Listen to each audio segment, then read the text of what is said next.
Hello and welcome to the Dacia Duster Explorers YouTube channel. My name's Adam and I'm one of the Dacia Duster Explorers. In these videos you'll see myself and other explorers driving green lanes, commonly known as the hobby of green laning. Some of these lanes can be easy, some can be incredibly difficult if not dangerous, but all offer a beautiful feeling of escapism.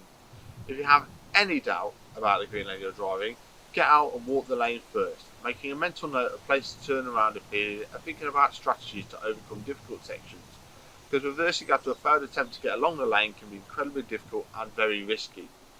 We abide by the Green Lane Association Glass Code of Conduct for driving these lanes and respect all others using the lanes, including horse riders and walkers, as we all have a part to play in keeping these routes open for everyone.